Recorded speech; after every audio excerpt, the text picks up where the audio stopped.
कोकण विधान परिषदेसाठी आपण इच्छुक होतो, मात्र पक्षाने निर्णय घेतल्यानंतर कोणतीही नाराजी नाही. भविष्यात एकनाथ शिंदे आपल्या कामाचा निश्चितच सन्मान करणार. माजी आमदार राजन साळवी. राज्यभरात 17 विधान परिषदेच्या जागांसाठी मोठं नाट्य रंगलं होतं. यात विधान परिषदेच्या कोकण मतदारसंघातील सत्ता नाट्य संपूर्ण महाराष्ट्राने पाहिले. राष्ट्रवादीचे अनिकेत तटकरे बिनविरोध निवडून आलेल्या जागेवर सर्वात आधी शिवसेनेने ताबा केला होता.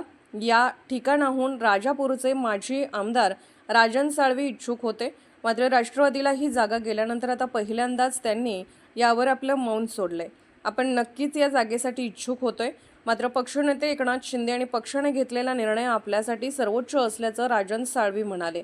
ते अकोला येथे बोलत होते. यामुळे आपण कोणत्याही प्रकारे नाराज नसून जोमाने पक्षकार्य करीत असल्याने साळवी म्हणालेत. भविष्यात आपल्या कामाचा एकनाथ शिंदे निश्चितच सन्मान करतील असं ते म्हणालेत. दरम्यान कोकण विधान परिषदेमध्ये पक्षाने आणि आपण केलेल्या त्यागाची भरपाई निश्चितच महाराष्ट्रात भरून निघेल असं ते म्हणालेत. हर्षदास सोनोने, अकोला. केंद्रीय निवडणूक आयोगाने बीएलए म्हणजे एसआरएचा कार्यक्रम जाहीर केला. मग एसआरआय म्हणजे काय, बीएलए म्हणजे काय की ज्या आपल्या मतदार याद्या आहेत त्या मतदार याद्यांचं निरीक्षण करावं आणि त्या उद्देशाने संपूर्ण महाराष्ट्रामध्ये शिवसेनेचे मुख्य नेते एकनाथ शिंदे साहेबांनी हा एसआरआयचा कार्यक्रम जाहीर केला आणि त्या अनुषंगाने पक्षातर्फे टीम ही अकोला जिल्ह्यामध्ये आलेली आहे. या लोकसभा मतदारसंघामध्ये 6 विधानसभा मतदारसंघामध्ये 5 आणि 6 ह्या 2 दिवसामध्ये प्रशिक्षण पूर्ण झालं आणि या संपूर्ण प्रशिक्षणाचा एक आढावा घेण्यासाठी आमचे शिवसेनेचे परिवहन मंत्री, संपर्क मंत्री प्रताप सरनाईक साहेब उद्या दौऱ्यावरती येत आहेत. उद्या त्या अनुषंगाने संजय राठोड साहेब मंत्री आहेत, बच्चू कडू आमचे राज्यमंत्री, विधान परिषद आमदार यांच्या समूहामध्ये या संपूर्णचा आढावा घेतला जाणार आहे. सर, गोपीकिशन बाजीवर तुमच्या पक्षाचे ज्येष्ठ नेते आहेत, पक्षावर नाराज असल्याची चर्चा एक आहे की त्या संदर्भात काही बोलणं झालंय का पक्षात? आता गोपीकिशन बाजोरिया हे शिवसेनेचे येथील उपनेते आहेत. विधान परिषदचे आमदार स्वतः होते, त्यांचे चिरंजीव होते आणि या संबंधीच्या ज्या घडलेल्या घटनाक्रम आहेत हे तुमच्या समोर नक्की आहे. या बाबतीमध्ये योग्य तो निर्णय, योग्य ती चर्चा शिवसेनेचे मुख्यमंत्री एकनाथ शिंदे साहेब त्यांच्याशी बोलून करते.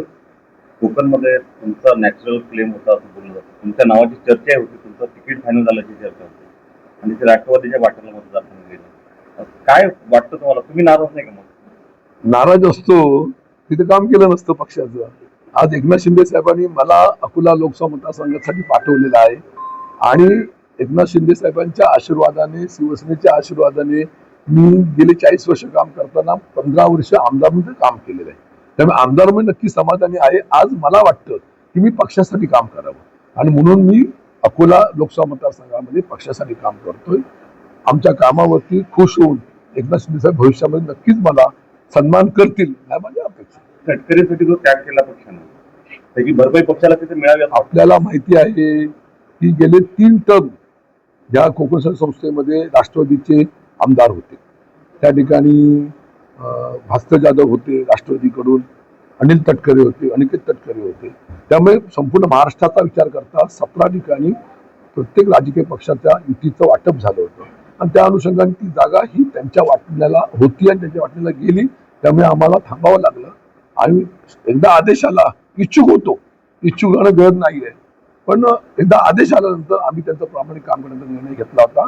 पण सुदैवाने ती जागा आता बिनविरोध झाल्यामुळे तेही आता काळजी घेण्याचं कारण नाही. विजय आमचा इथं झालेला आहे. शिवसेनेच्या तुमच्या त्यागाची भरपाई झाली पाहिजे भविष्यात वाटतं. महाराष्ट्रामध्ये होते ना, महाराष्ट्रामध्ये ज्या ज्या ठिकाणी शिवसेनेचं प्राबल्य आहे, पारंपरिक जागा आहे, ती जागा शिवसेनेला मिळते आहे आणि कोकण तर शिवसेनेचा बालेकिल्ला आहे. आज कोकणामध्ये पाहिलं सिंधुदुर्ग, रत्नागिरी, रायगड ह्या 3 जिल्ह्यामध्ये शिवसेना भरभरून आहे. जवळजवळ 335 मतदार त्या ठिकाणी होते. 2 नंबरला भाजपाचे मतदार होते, राष्ट्रवादीचे 3 नंबरला होते. पण महायुती म्हणून त्या ठिकाणी आम्ही एक संघ आहोत, याचा आम्हाला आनंद आहे. धन्यवाद.